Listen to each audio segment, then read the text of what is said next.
This is the life of a historian during the COVID-19 pandemic. I'm going through electronic archives, looking for materials to write a history on the law of associations. One day, something caught my interest in the bulletin of the Société de législation comparée, a presentation made by Dr. Eugene Daly to the Société on a new association formed in the United Kingdom in the last weeks of 1869 called the Ladies' National Association for the Repeal of the Contagious Diseases Act. Dr. Daly, a progressive physician, also a member of the Société d'Anthropologie de Paris, a translator of Thomas Huxley, and a member of the Société Médico-Psychologique, most likely learned about this through an article I was able to find in the British newspaper, the London Daily News, in which its founder, Josephine Butler, presented the purposes of the new association. In it, we learned that the Contagious Diseases Acts were a series of laws in force in garrison towns and in large districts around them, and according to which any woman can be dragged into court and required to prove that she is not a common prostitute. If condemned, she is, quote, to have her person outraged by the periodical inspection of a surgeon through a period of 12 months, or resisting that, to be imprisoned with or without hard labor. End of quote. Butler explained that the aim of the Ladies' National Association was to lobby the British Parliament for the repeal of these acts as, quote, so far as women are concerned, they remove every guarantee of personal security which the law has established and held sacred, and put their reputation, their freedom, and their persons absolutely in the power of the police. For those who haven't heard of Josephine Butler, she was a prominent feminist activist and author at the time. In response to her advocacy work, a member of Parliament would have said to her, "We know how to manage any other opposition in the House or in the country, but this is very awkward for us, this revolt of the women. It is quite a new thing. What are we to do with such an opposition as this?" Butler concluded her article in the London Daily News by noting that, quote, we have the strongest evidence to show that in Paris and other continental cities where women have long been outraged by these forced inspections, the public health and morals are worse than at home. This got me intrigued. My doctoral work concerns the 19th century law of associations in France. I thought, if the situation for women was worse in Paris than in London, were there any feminist associations operating publicly in France to achieve the same goals as the LNA? I started digging through electronic archives, but I could find no parallel political association on the other side of the Manche during the same period. While there was a clear record of the LNA successfully involved in the repeal of the Contagious Diseases Act by 1886, the French story of feminist associations involved with this issue was a black hole. What did this mean? The issue of the regulation of disease among sex workers in France has of course been studied.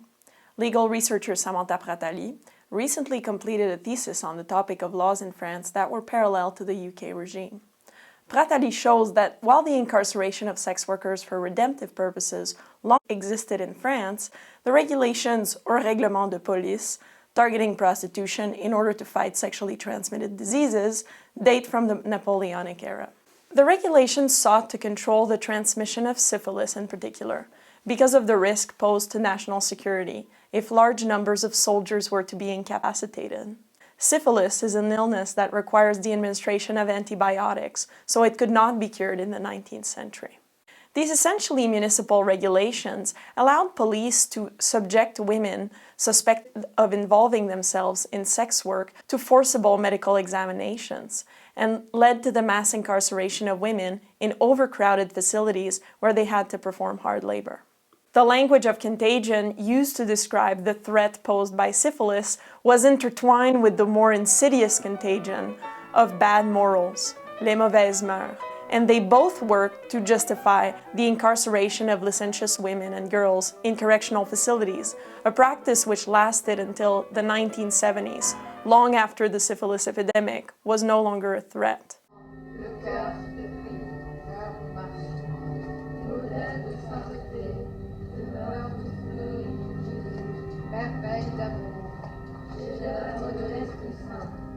Silence, Denise.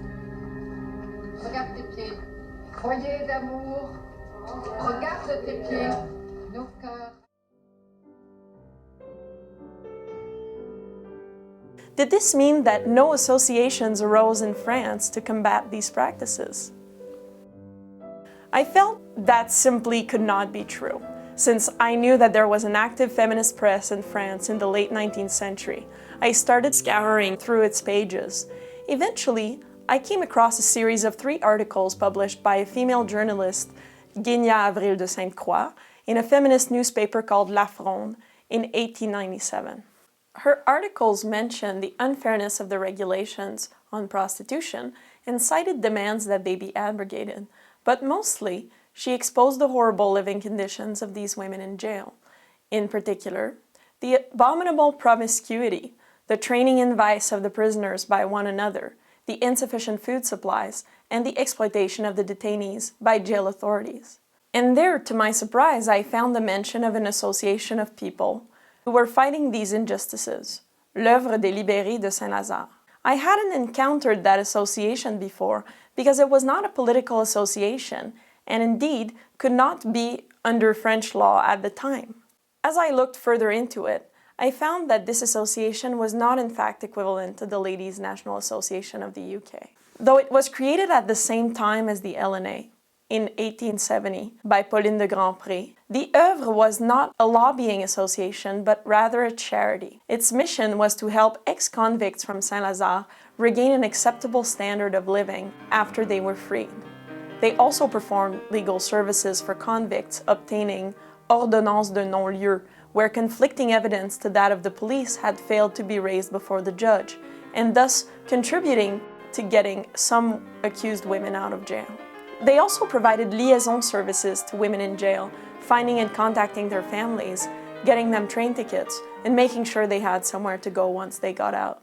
As of 1885, because of its charitable work, the Œuvre was accorded a special legal status called reconnaissance d'utilité publique, which meant that they had legal personality, they could own buildings, receive large donations, and testimonial bequests.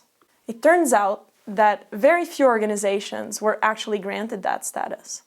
In researching that topic, I came across a short 1872 newspaper article explaining that a group had attempted to found a new association to be called L'Œuvre moralisatrice des prisons.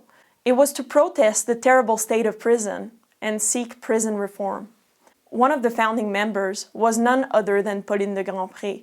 This might have become an equivalent to the LNA, but this new association was never granted public utility status, and I have been unable to find any further traces of it in the newspapers. While I had desperately searched for a Ladies' National Association in France, had one slipped under my nose in the form of a charity that could adapt to the French laws on association and public utility.